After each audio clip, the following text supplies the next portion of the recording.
The fluorescent lights in the kitchen hummed with a low, steady buzz that usually faded into the background after the first hour of a shift. But tonight, the sound felt sharper, more annoying, matching the frantic energy that was buzzing through the rest of the building.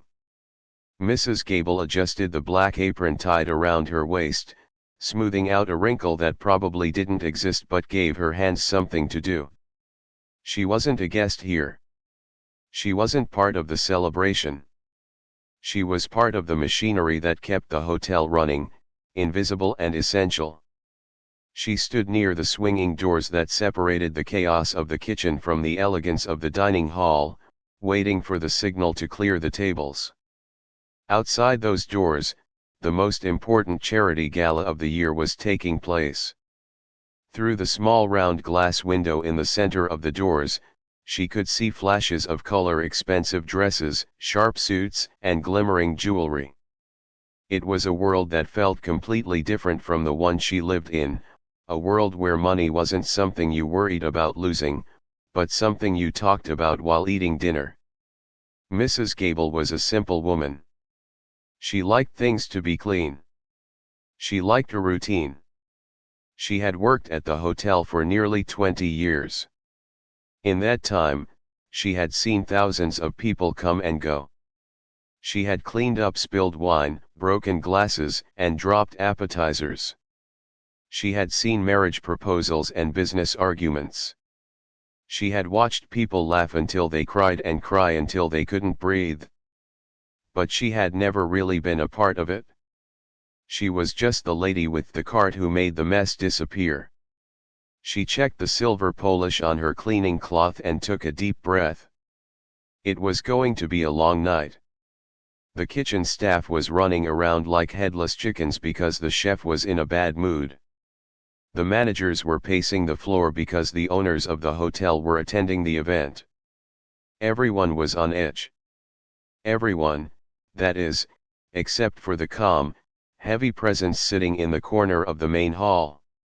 Mrs. Gable looked through the window again, her eyes drifting past the circulating waiters with their silver trays. Her gaze landed on the far corner of the room, right next to a large potted plant. There it was, the grand piano. It was a massive, shiny black beast of an instrument, reflecting the crystal chandeliers hanging from the ceiling. It looked perfect. It looked expensive. And to Mrs. Gable, it looked terrifying. She quickly looked away, staring at the tiled floor of the kitchen. She didn't like to look at pianos for too long. They stirred up feelings she had spent decades trying to push down. They reminded her of a time when her hands were smooth and her future was unwritten, a time before life had made her hard and calloused. When she was a little girl, back in the small village where she was born, there was a piano in the church hall. It was old and out of tune, with ivory chipping off the keys, but to her, it was magic. She remembered sitting on the bench, her feet dangling in the air, pressing down the keys and hearing the sound boom through the empty room. She didn't know how to read music back then, and she didn't know any fancy songs. She just played what she felt. She played the sound of the wind, the sound of the rain. She stopped herself there, shaking her head slightly. She couldn't think about rain tonight. She played the sound of her mother humming, the sound of the birds in the morning. Her mother had loved to hear her play. "You have a gift, little one," she used to say, smoothing the girl's hair. But music lessons cost money. Money that the family needed for food and clothes. And as she got older, the time for playing turned into time for working. The magic of the keys slowly faded under the weight of dirty dishes and scrubbing brushes. She hadn't touched a piano in 30 years. She had convinced herself that she didn't miss it, that she was happy just being invisible. "Tables 4, 5, and 6 are clearing up," the head chef yelled, snapping Mrs. Gable back to reality. "Get out there and make it look presentable." Mrs. Gable nodded, grabbing her spray bottle and her rag. She pushed through the swinging doors and stepped into the noise of the dining hall. The air out here smelled different, richer. It smelled of perfume, roasted duck, and expensive cigars. She kept her head down, moving with practiced efficiency. She didn't make eye contact with the guests. That was the rule. Be there, but don't be seen. She reached the table where a young couple had just finished eating. They were laughing, holding hands across the white tablecloth.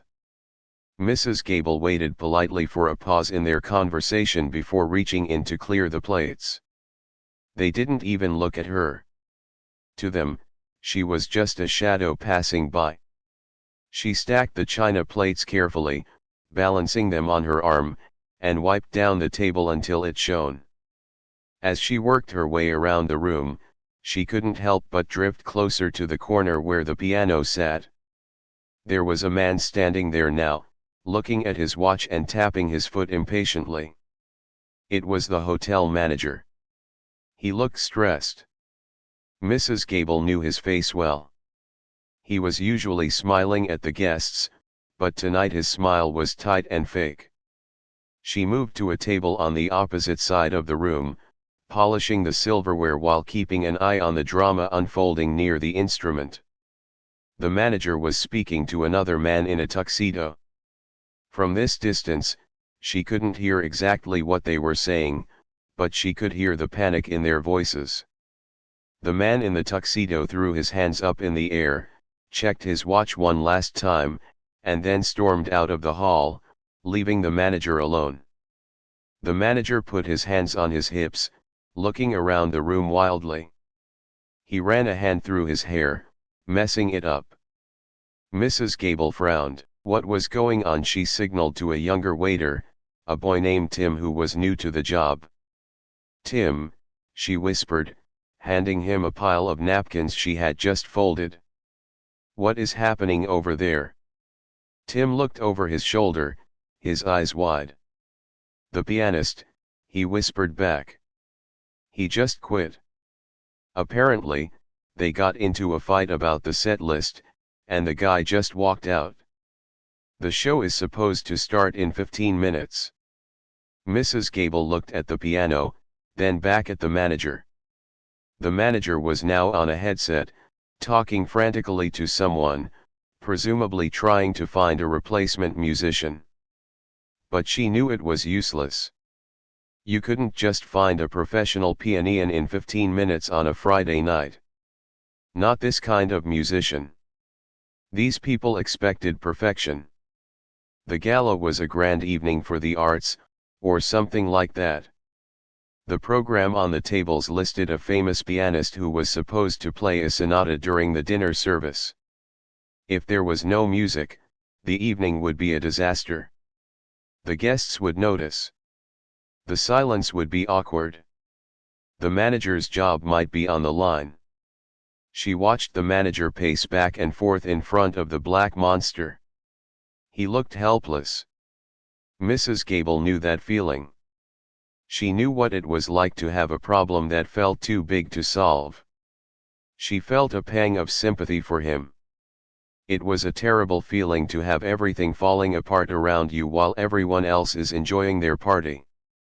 She walked over to the table closest to the piano to refill the water glasses.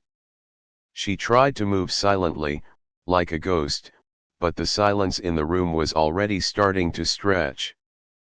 People were noticing the lack of music. Conversations were getting louder to fill the void.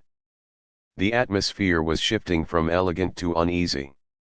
As she poured water into a crystal glass, she found herself standing right next to the piano bench. It was empty. The music rack was open, displaying a thick book of sheet music that the previous pianist had left behind. The pages were white with black notes, complex and intimidating. Mrs. Gable stared at the notes. They looked like little ants marching in a line. She quickly turned away, her heart beating a little faster than normal. Why was she looking at it? She was a cleaner. She was a grandmother. She was someone who made beds and scrubbed toilets. She was not a performer. The very idea was absurd. She moved to another table, wiping a spot of gravy off the cloth with a little more force than necessary. She told herself to stop being silly. This wasn't her business. Her business was making sure the glasses were full and the crumbs were gone. She needed to finish her shift, go home, take off her shoes, and put her feet up. That was her life. That was her reality. But as she worked, she kept glancing at the manager. He was sweating now. He was looking at the guests with fear in his eyes. He looked like a man who was about to drown. And then, for just a second, he looked right at her. He didn't really see her, of course. He just saw the uniform. He saw someone who worked there. But his eyes lingered for a moment, desperate, searching for anyone who could help. Mrs. Gable looked down at her hands. They were red and rough from the hot water and the bleach. The knuckles were swollen. These were hands that had held crying babies, hands that had washed thousands of dishes, hands that had scrubbed floors until they shone. They were not the hands of a lady who played at a gala. Then again, she thought about the music sitting inside her head. It had been a long time, but she wondered if it was still there. She wondered if the keys would remember her fingers. She wondered if she could just play a few simple chords to break the silence, just to help the poor man out. No. The thought was ridiculous. It was dangerous. She would embarrass herself. She would be fired. She would make a fool of herself in front of all these important people. She gripped her spray bottle tight and turned her back on the piano, walking quickly toward the kitchen doors. But as she reached the doors, she stopped. She couldn't do it. She couldn't just leave the manager out there to face the humiliation. She couldn't let the evening fail if there was a tiny chance she could save it. She let out a long, shaky breath and turned around. She didn't go back to the tables. She stood there, in the shadows, watching and waiting, a simple woman with a heavy secret, fighting a war with herself in the middle of a crowded room. The noise in the dining hall was changing. It wasn't the pleasant, low hum of sophisticated conversation anymore. It was getting louder, sharper. People were talking over one another, and the clatter of silverware against china plates was the only rhythm filling the vast room. The silence where the music was supposed to be was like a heavy weight pressing down on everyone's shoulders. It made the air feel thick and uncomfortable. Mrs. Gable stood near a tall pillar, holding a clean tray against her chest like a shield. She watched the hotel manager. He was a man who usually looked like he had everything under control, but tonight, he was falling apart. He was pacing back and forth in front of the stage area, checking his watch every 10 seconds. He was on his headset, speaking in quick, sharp bursts, but from the look on his face, whatever he was hearing on the other end wasn't good. She could see him wipe sweat from his forehead with the back of his hand. He looked out at the crowd of guests, his eyes wide with panic. These were important people, local politicians, business owners, critics. If the evening didn't go well, the hotel would lose more than just its reputation. The manager's job was on the line, and he knew it. Mrs. Gable felt a knot form in her stomach. She hated seeing anyone look that terrified. It reminded her of the feeling she got when the bills were due and the bank account was empty. The manager started talking to a young technician near the sound booth. She could see the technician shaking his head. He was pointing at the empty piano bench and shrugging his shoulders. They were trying to figure out a plan B. Mrs. Gable knew what they were thinking. Maybe they could play a CD, maybe they could just skip the music entirely, but you couldn't just skip the main event of a grand evening for the arts. It would be like serving a meal without the food. She watched the guests start to look around. A few people were signaling for waiters, probably to complain or ask for more drinks to distract them from the awkwardness. The beautiful atmosphere was crumbling, turning into a boring, awkward party. The magic was leaking out of the room. Mrs. Gable looked at her own hands again. They were gripping the edge of the tray so hard her knuckles were turning white. She felt a strange pull in her chest. It was a mix of fear and something else, a deep, buried urge to help. She didn't know these wealthy people, and they certainly didn't care about her, but she knew about dignity. She knew about pride. And she knew that if she didn't do something, this night was going to be a complete disaster. Her mind flashed back to her kitchen. It was small and crowded, filled with mismatched furniture and photos of her grandchildren. In the corner, covered by a stack of laundry baskets, was an old keyboard she had bought at a yard sale for $10. Sometimes, late at night when everyone was asleep, she would pull it out. She would put on headphones so she wouldn't wake the neighbors. She would play the songs she remembered from her childhood. She wasn't perfect, and her fingers were stiff, but the music was still there, trapped inside her, waiting for a moment like this. She took a deep breath and let it out slowly. She couldn't believe what she was thinking about. It was crazy. It was insane. But the look on the manager's face was too painful to ignore. He looked like a man drowning in the middle of the ocean, and she was the only one with a lifeboat. Before she could talk herself out of it, she started walking. Her legs felt heavy, like they were made of lead. Her heart was hammering against her ribs so hard she thought it might crack a bone. She kept her eyes on the manager. She moved through the tables, dodging waiters and ignoring the curious glances of the guests. To them, she was just part of the staff, moving from one task to another. They had no idea she was walking toward the grand piano. As she got closer, the instrument seemed to grow larger. It loomed over her, shiny and imposing. It looked like a creature from another world, elegant and untouchable. She felt very small and very out of place. She was wearing her black uniform, sensible black shoes, and a small name tag that said staff. The smell of her cleaning solution still lingered faintly on her hands, a sharp chemical smell that clashed with the scent of expensive perfume in the air. The manager was still looking down at his clipboard, shaking his head in defeat. He didn't notice her approach until she was standing right in front of him. He looked up, startled. His eyes were tired and annoyed. He probably thought she was coming to tell him a toilet was clogged or a guest was complaining about the temperature. "What is it?" he snapped, his voice tight with stress. "I don't have time for cleaning issues right now." Mrs. Gable felt her face get hot. A wave of embarrassment washed over her. She realized how absurd this looked. A cleaner, offering to play the concert grand piano at a high society gala. It was the stuff of bad comedies. She almost turned around right then and ran back to the safety of the kitchen. But she saw the desperation in his eyes, the sheer terror of failing, and she forced herself to stand her ground. "I can play," she said.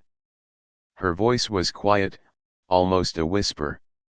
She had to clear her throat and say it again. "I can play the piano.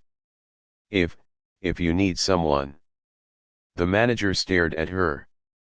He blinked once, then twice.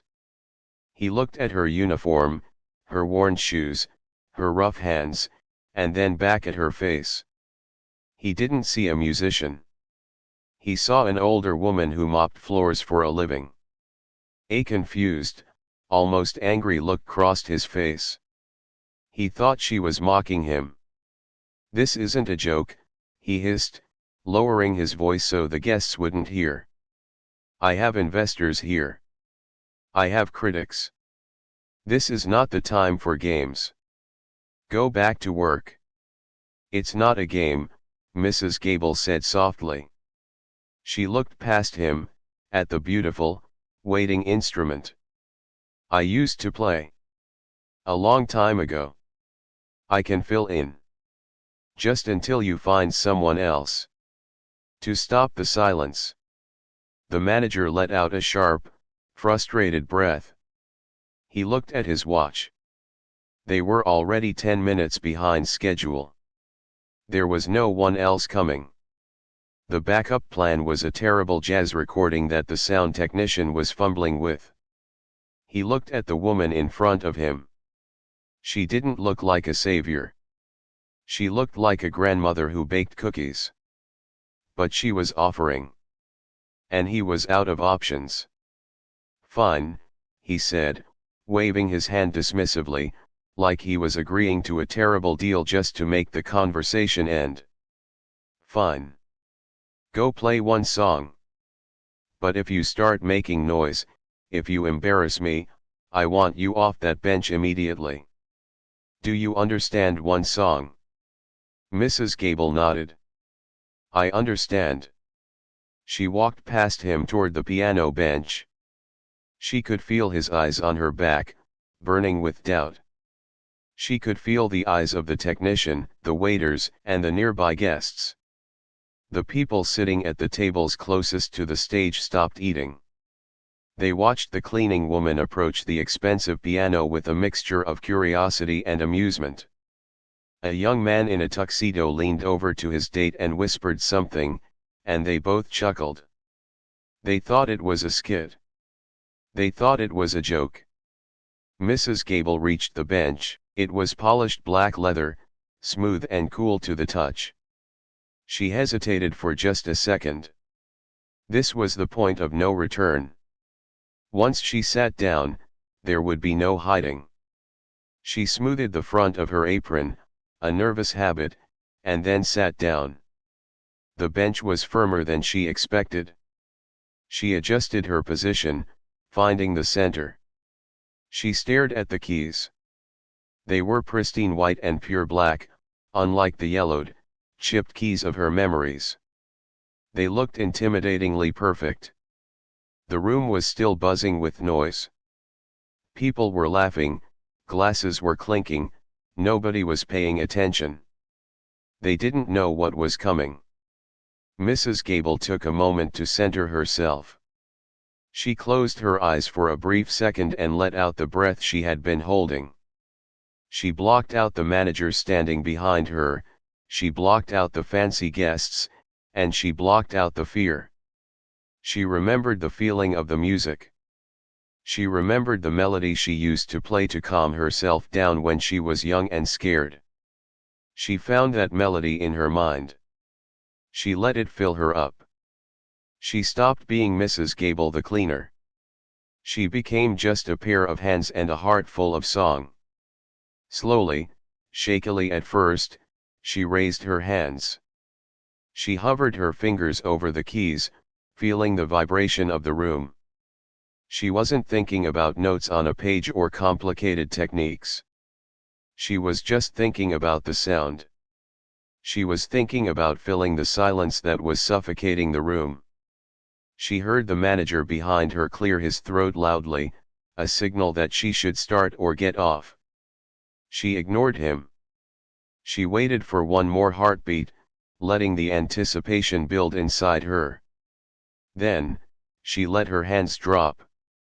Her fingers didn't strike the keys, they kissed them. She pressed down, and a deep, resonant chord filled the air.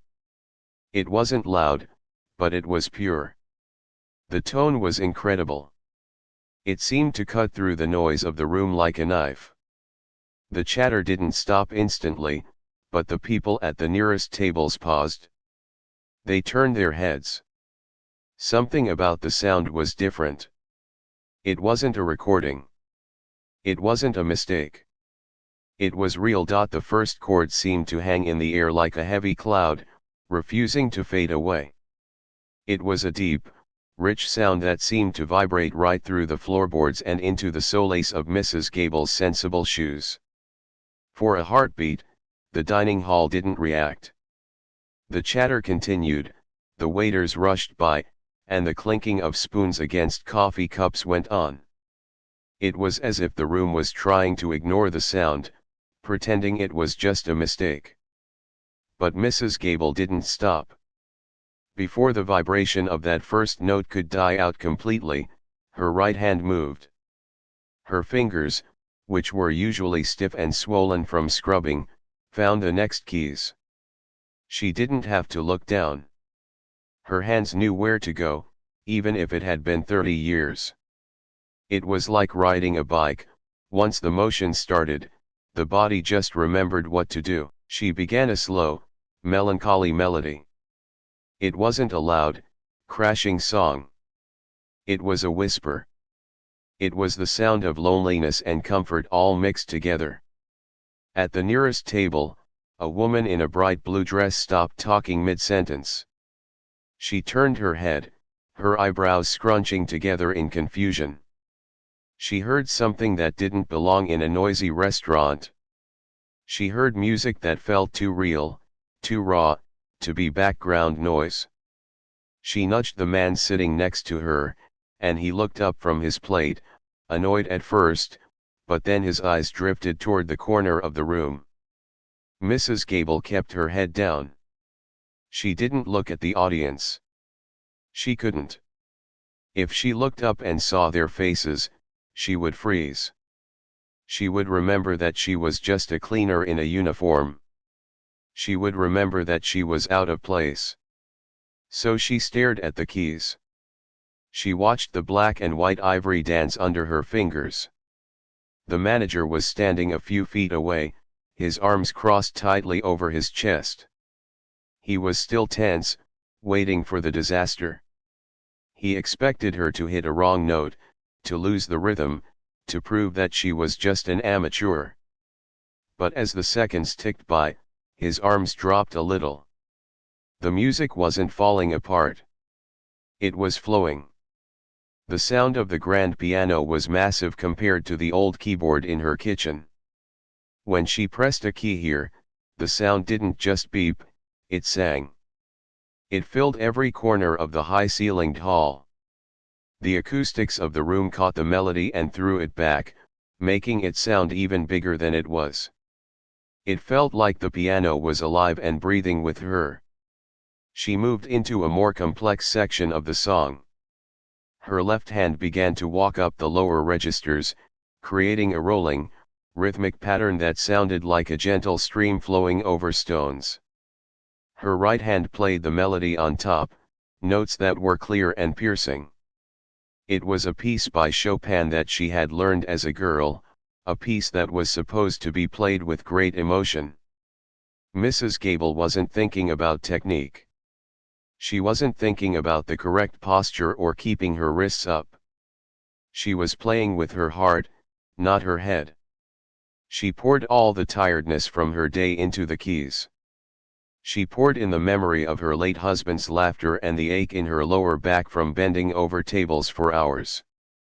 She played the feeling of standing on the outside looking in. She played the feeling of being invisible. And somehow, that translated. The music wasn't technically perfect.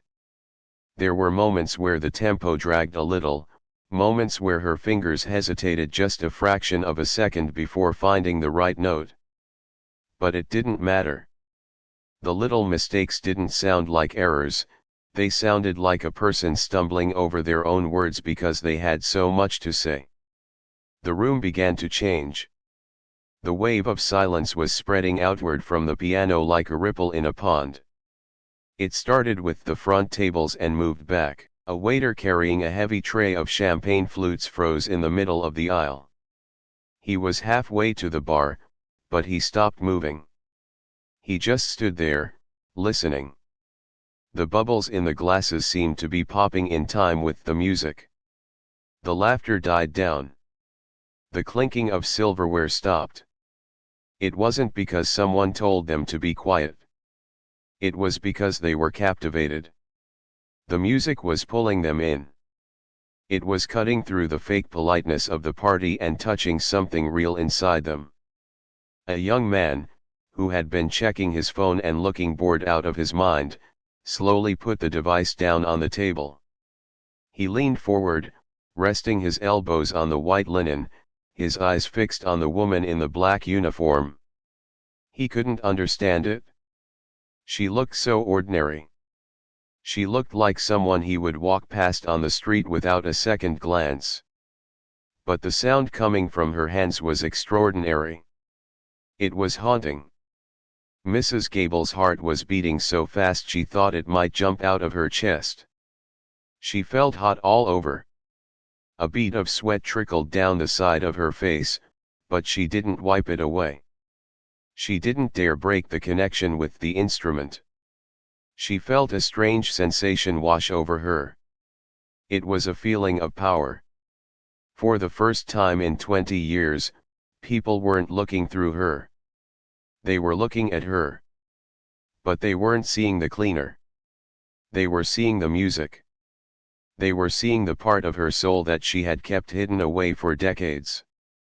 She dared to glance up for just a second, just a fraction of a second, as her hands moved to a higher octave. She saw the manager.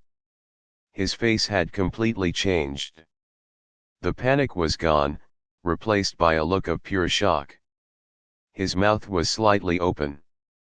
He was looking at her as if she were a stranger, as if he had never actually seen her before in all the years she had worked for him. That gave her a small burst of courage. She pressed down harder on the keys. The music swelled. It grew louder and more intense. The melody climbed higher, spinning and twisting like a bird taking flight. The lower notes rumbled like thunder, creating a vibration that everyone could feel in their chests. Near the entrance of the hall, the wealthy man who had organized the charity gala turned away from a conversation. He had been smiling a fake, polite smile, but as the music washed over him, the smile became real. He turned toward the stage, his eyes searching for the source of the beauty. When he saw the gray-haired woman in the simple uniform, he stopped walking. He pulled a handkerchief from his pocket and dabbed at his eye, completely transfixed. The atmosphere in the room was no longer stiff or awkward. The air felt heavy with emotion. It was as if Mrs. Gable was unlocking all the hidden feelings of the people in the room. She was playing their sadness, their joy, their memories. It was a shared experience. A little girl, who had been squirming in her chair at a family table, stopped moving. She sat perfectly still, her eyes wide, watching Mrs. Gable's hands fly across the keys. She didn't understand classical music. She didn't know who Chopin was. But she knew that this was magic. She knew that the lady at the piano was telling a story without words. Mrs. Gable's fingers were starting to ache. She wasn't used to this kind of exertion. Her joints were stiff, and the tendons in her wrists were protesting. But she didn't want to stop. She felt like she was floating. The fear was gone, replaced by a rushing sensation of freedom. She wasn't in the hotel anymore. She was back in that little village, sitting at the old church piano, playing for her mother. She was young again. She was full of hope. The song was building toward a climax. The notes were coming faster now, rushing like a river heading toward a waterfall. The sound was filling the entire space, bouncing off the crystal chandeliers and the velvet curtains. It was overwhelming. It was beautiful. She saw a waiter in the corner wipe a tear from his cheek with the back of his hand before quickly turning away to pretend to check a reservation list. She saw a group of women stop their conversation completely, their hands resting on their hearts. Mrs. Gable realized then that she wasn't just playing a song. She was giving them a gift. It was the only thing she had to give. It was the sum total of her hidden life, her talent, and her dreams. And they were accepting it. They weren't judging her uniform. They weren't looking at her age. They were just listening. She took a deep breath, her lungs filling with the sweet, vibrating air, and prepared to bring the song to its peak. She wasn't the invisible cleaner anymore. In this moment, she was the most important person in the world. The music reached a point where it felt like the piano itself was holding its breath. Mrs. Gable's hands flew across the keys, moving so fast they were almost a blur. The sound was no longer just a melody, it was a storm. It filled the massive dining hall, climbing up the high walls and washing over the crystal chandeliers. The heavy, velvet curtain seemed to soak in the sound and vibrate it back out to the people below. She was playing the difficult part now, the part where the music demanded every ounce of energy she had left. Her fingers, usually stiff and tired from scrubbing floors, were surprisingly agile. They found the keys with a certainty that shocked her. It was as if her muscles remembered what her mind had tried to forget. They remembered the hours of practice from 30 years ago. They remembered the discipline, the repetition, and the sheer love of it. The guests were completely motionless.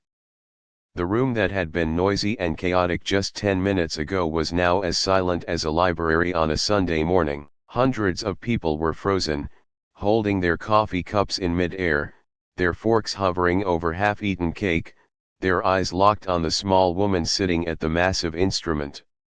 It wasn't just the beauty of the sound that held them captive, it was the raw emotion in it. Mrs. Gable wasn't playing like a robot, hitting every note perfectly because a computer told her to. She was playing like a human. She put feeling into every chord. When the music was soft, it sounded like a mother humming a lullaby to a sick child. When it was loud, it sounded like a person screaming at the sky in frustration. The young man in the tuxedo who had laughed earlier was no longer smiling. His face was pale, and he was leaning forward in his chair, his knuckles white as he gripped the table edge. He realized, with a sudden sinking feeling in his stomach, that he had judged a book by its cover. He felt a pang of guilt, thinking about how he had whispered to his date about the cleaning lady. Now, that woman was making him feel things he hadn't felt in years. Near the back of the room, the event organizer, the man who owned the hotel, had turned completely away from his VIP guests. He was staring at Mrs. Gable with an expression of total disbelief. He had hired world-famous pianists before. He had paid thousands of dollars for musicians who had perfect technique and shiny degrees. But none of them had played like this. None of them had bled emotion into the keys the way this woman in the simple black uniform was doing. The manager, who had been so frantic and angry just moments ago, was standing with his mouth slightly open. His headset had slipped down his neck, but he didn't notice. He forgot about the schedule. He forgot about the investors. He forgot about his own ego. All he could do was listen. He watched Mrs. Gable's face. It was peaceful. Her eyes were closed, her head tilted slightly to the side. She looked like she was in a trance. It was the most relaxed he had ever seen an employee look during a shift. Mrs. Gable felt the sweat sliding down her neck, soaking into the collar of her shirt. Her hands were starting to cramp up. The tendons in her wrists were burning with a fiery pain. She wasn't a young girl anymore, she was a woman who had spent a lifetime doing hard physical labor. Her body was telling her to stop. Her fingers were screaming for rest. But she pushed through the pain. She ignored the screaming muscles. This moment was too precious to give up. She felt a connection to the piano that she hadn't felt in decades. It was like meeting an old friend after a lifetime apart. She knew exactly what the instrument wanted to say, and she was the one saying it. She played a series of fast, cascading runs down the keyboard, notes tumbling over each other like waterfalls. It was difficult, intricate music. A young musician would have been proud to play it so well. To see it coming from the hands of an elderly cleaner was a shock that rattled everyone in the room. The atmosphere in the hall had transformed completely.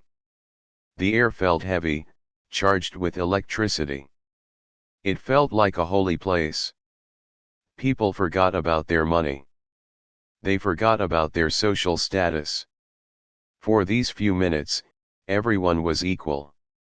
Everyone was just a listener, united by the sound of the piano. Even the kitchen staff had gathered by the small glass windows in the serving doors. The cooks, the dishwashers, and the servers were craning their necks to see.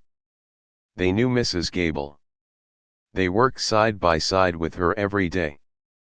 They knew she had a kind heart and a hard work ethic, but none of them knew this. They stared at each other with wide eyes, pointing silently. "That's Mrs. Gable," their eyes seemed to say. "That's the lady who packs up the leftovers." The song was building toward the most intense part yet. The chords were getting thicker, louder, and more powerful. Mrs. Gable's feet pressed down on the pedals, her black shoes working the mechanism that sustained the sound. She felt the vibrations of the piano traveling up from the pedals, through her legs, and into her chest. It felt like her heart was beating in time with the music. She wasn't thinking about the audience anymore. She was playing for herself. She was playing for the little girl she used to be, the girl who had big dreams but no money for lessons. She was playing for her mother, who had sacrificed so much. She was playing for all the years she spent in silence, all the times she felt invisible. The melody soared to a high, piercing note that seemed to hang in the air forever. It was a sound of pure triumph. It was the sound of a soul breaking free. The entire room held its collective breath. It felt like the ceiling was going to lift off the building and float away into the night. Then, she brought her hands down for the final, crashing resolve. It wasn't a soft ending. It was decisive. It was powerful. Her hands struck the keys with a force that surprised even her, creating a deep, resonant boom that echoed through the hall like thunder. She held the final chord, her fingers pressing into the keys, letting the sound ring out and fade naturally into the air. She kept her head down, her eyes closed, waiting for the silence to return. Her shoulders rose and fell with her heavy breathing. She was exhausted. Her hands were trembling, not from fear this time, but from the effort. For a few seconds after the sound faded, the room was completely silent. Nobody moved. Nobody clapped. The silence was so thick you could hear the hum of the refrigerator in the kitchen and the distant honk of a car horn outside. It was a stunned silence. It was the kind of silence that happens when people witness something so profound that they don't know how to react immediately. Mrs. Gable sat there, her hands still resting on the keys. She slowly opened her eyes. She saw the shiny black surface of the piano. She saw a smudge near the music rack where she had accidentally touched it with her dusty sleeve. She waited for the booing. She waited for the laughter. She waited for someone to tell her to get off the bench. But then, it started. It wasn't polite clapping. It wasn't the quiet applause people give when they are just being nice. It started as a single shout, a loud bravo. From the back of the room. And then, like a dam breaking, the applause exploded. It was a roar. The sound of hundreds of hands clapping together filled the hall, drowning out the fluorescent lights buzz and the kitchen noise. People began to stand up. First one row, then the next, until the entire room was on its feet. The young man in the tuxedo was clapping so hard his hands were red. The hotel owner was wiping his eyes again with a handkerchief, a huge smile on his face. The manager was just shaking his head in amazement. Even the other waiters and kitchen staff were cheering from the doorways, clapping for their friend. Mrs. Gable stared at the sea of standing people. She saw their faces. They weren't looking at her with judgment or mockery anymore. They were looking at her with respect. They were looking at her with gratitude. Some had tears streaming down their faces. Others were beaming with joy. She had reached them. She had actually reached them. The applause washed over her like a warm wave. She felt a strange mix of terror and elation. She had done it. She had shocked them all. The simple woman who cleaned their tables had just played the performance of a lifetime. She sat there for a moment longer, letting the applause sink into her skin, healing the years of feeling small and unimportant. But as the cheering continued, getting louder and louder, a sudden panic seized her heart. This was too much. The attention was too bright. It was burning her. She didn't know how to be a star. She didn't want to be a star. She just wanted to play the music. The applause was deafening. It was a wall of sound that crashed over Mrs. Gable, louder than any cleaning machine she had ever used, louder than the traffic outside the hotel. The standing ovation was enthusiastic and genuine. People were cheering, whistling, and clapping their hands raw. They looked at the small woman on the bench with awe, as if she had just descended from the sky. The hotel manager was beaming, looking around the room with a triumphant "I told you so" expression, even though he had been ready to drag her off the bench just minutes before.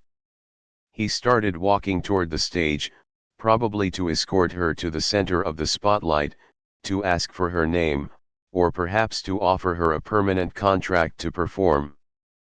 But Mrs. Gable didn't see the manager coming.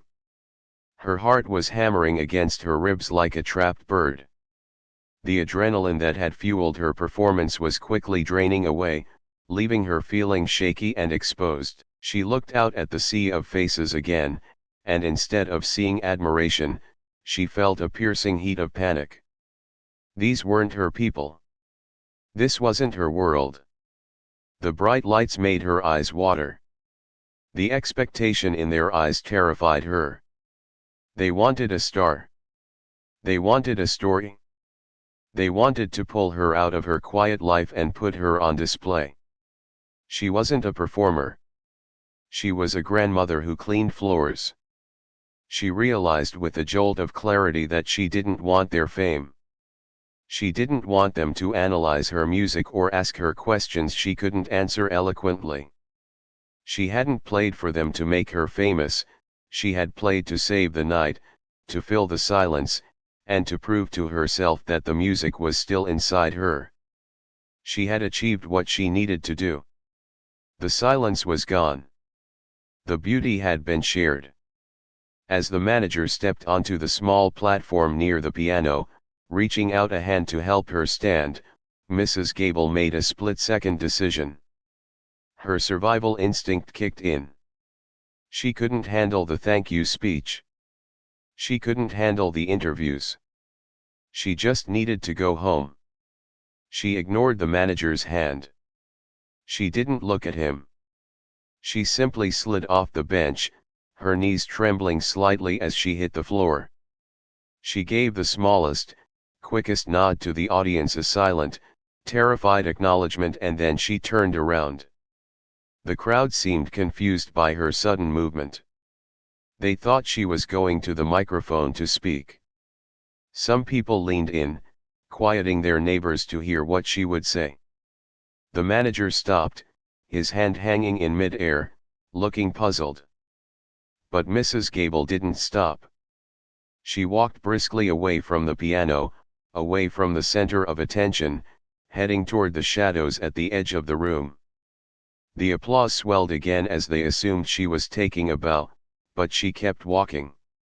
She moved with the speed and purpose she usually reserved for trying to catch a bus. She dodged a waiter who was coming out of the kitchen and slipped behind a large pillar, disappearing from the view of the main floor. She found the service corridor, the narrow, plain hallway that smelled of bleach and mops. This was her sanctuary. The noise from the dining hall became muffled here, a distant roar rather than a deafening crash. Mrs. Gable leaned against the cool concrete wall for a moment, pressing a hand to her chest to try and slow her racing heart. She took deep, ragged breaths. She looked down at her hands. They were still shaking uncontrollably. They felt strange to her, light, tingling, as if they didn't belong to her body anymore. She flexed her fingers, staring at the calluses on her palms.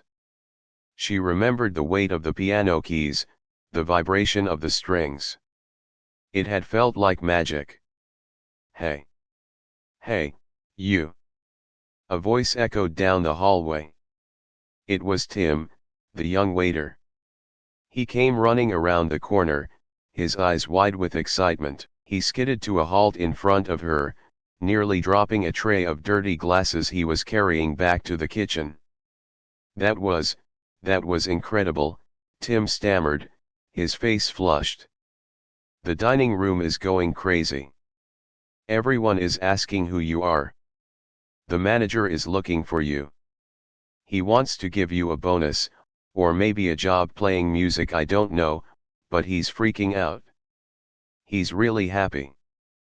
Mrs. Gable looked at the young man's eager face. She managed a weak, tired smile. "That is very kind, Tim. But I don't want a bonus. And I don't want a job." Tim looked confused. "What, but you're amazing. You play better than anyone we've ever had. You could be famous. You could quit cleaning." Mrs. Gable shook her head slowly. She pushed herself off the wall and stood up straight, adjusting her apron. "I am not a musician, Tim. Not really. I am just a woman who played a song. The music is a gift I gave to the room tonight. I don't want to sell it. I don't want to make it work. Work is hard enough already." She walked past him, patting him gently on the shoulder as she went. "Please tell the manager I am fine. Tell him I just went home. Tell him the piano is lovely." "But where are you going?" Tim called out, watching her walk away. "Home," Mrs. Gable said simply. "My feet are tired." She continued down the corridor to the staff locker room. It was a small, cramped space with gray metal lockers and a bench that was peeling paint. It was dusty and smelled of old sweat, but to her, it felt safe.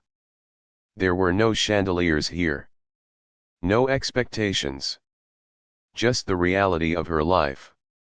She opened her locker and took out her tote bag. She sat down on the bench to change her shoes. She untied the laces of her sensible black work shoes and slipped them off. Her feet were swollen and sore. She rubbed them gently for a moment before slipping them into her worn, comfortable sneakers. As she bent down to tie her laces, the door opened. 2 other staff members came in, whispering excitedly. They didn't notice her at first. They were talking about the mystery pianist. "I swear, I thought it was a joke at first," one of them said, hanging up her apron. "But then she started playing, and I got goosebumps all over." "Who is she? Does anyone know her name?" "She came in here," the other one said. "She must be around here somewhere."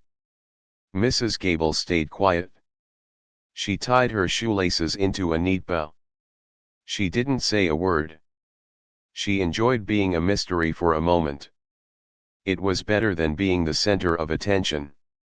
She stood up, slung her bag over her shoulder, and walked toward the exit.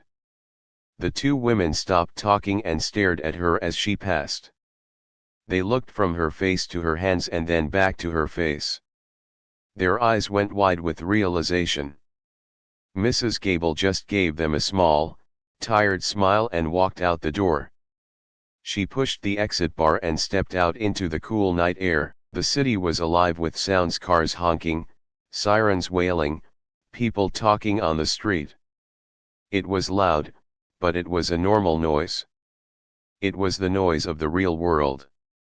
She walked toward the bus stop, pulling her cardigan tighter around herself against the chill. Her hands were still tingling, and her mind was replaying the melody over and over again. She knew she would remember this night for the rest of her life. She would remember the feel of the keys, the sound of the silence breaking, and the look on people's faces. But as the bus pulled up to the curb, its headlights cutting through the dark, she felt a sense of peace settle over her. She was Mrs. Gable. She was a cleaner. She was a grandmother. And she was a musician, in her own quiet way. She didn't need the world to know her secret to keep it.